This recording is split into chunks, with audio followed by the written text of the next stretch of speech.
Hi friends. அதாவது இன்னைக்கு ரொம்பவுமே அழகான ஒரு கியூட்டான ஒரு கதை கொண்டு வந்திருக்கேன்.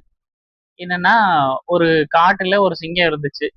அது பக்கத்துல ஒரு அரண்மனை இருந்துச்சு. அந்த அரண்மனையில ஒரு அரண்மனைக்கு இளவரசி ஒருத்தவங்க இருந்தாங்க. அந்த இளவரசி ரொம்பவுமே கியூட்டா இருந்தாங்க. பார்க்க ரொம்ப அழகா இருந்தாங்க. அவங்க ஒரு நாள் ஒரு பட்டாம்பூச்சிய துரத்திக்கிட்டு அந்த காட்டுக்குள்ள போயிட்டாங்க. காட்டுக்குள்ள போகவும் ரொம்ப அடர்ந்த பகுதிக்குள்ள போயிட்டாங்க. அங்க அந்த சிங்கம் அந்த இளவரசிய பார்த்துச்சு. இளவரசியை பார்த்து அவங்களோட அழகுல மயங்கி, அவங்க பண்ற சுட்டித்தனத்துல எல்லாம் மயங்கி, அவங்க மேல காதல் கொண்டுருச்சு. ஒரு சிங்கம் இளவரசி மேல காதல் கொண்டுருச்சு.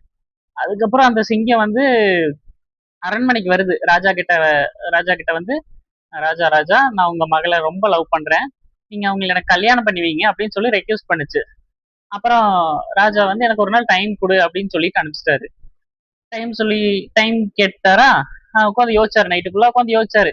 என்னடா ஒரு சிங்கம் நம்ம பொண்ண கேக்குது, அதுக்கு எப்படி நம்ம கல்யாணம் பண்ணி வைக்கிறது?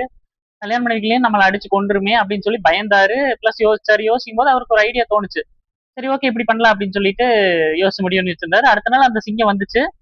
சிங்கம் ராஜா கிட்ட கேட்டுச்சு, என்ன ராஜா யோசிச்சு சொல்ற, நீ யோசிச்சிங்களா அப்படின்னு சொல்லி கேட்டுச்சு.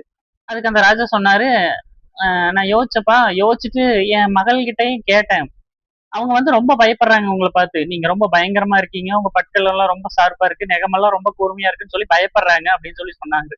அதுக்கப்புறம் அந்த சிங்கம் அப்படியா அப்படின்னு சொன்னாரு. சரி, அதுக்கு என்ன பண்ணலாம் அப்படின்னு சொல்லி சிங்கம் கேட்டுச்சு. ராஜாவும் அதுக்கு ஐடியாவே கொடுத்தாரு. உங்க பற்கள் எல்லாம் பிடிங்கிடலாம், உங்க நகத்தையும் வெட்டிடலாம், அதுக்கப்புறம் நீங்க என்னோட மகளை தாராளமா கல்யாணம் பண்ணிக்கலாம் அப்படின்னு சொல்லி சொன்னாரு. சரி, ஓகே அப்படின்னு சொல்லி சிங்கமும் அந்த பொண்ணு மேல இருக்கிற மோகத்தினால அதை ஒத்துக்குச்சு.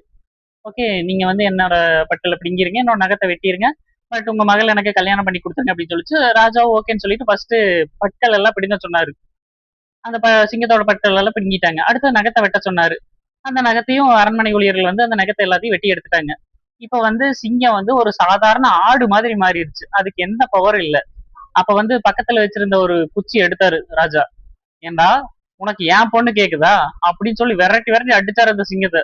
சிங்கம் தெரிச்சு ஓடிருச்சு.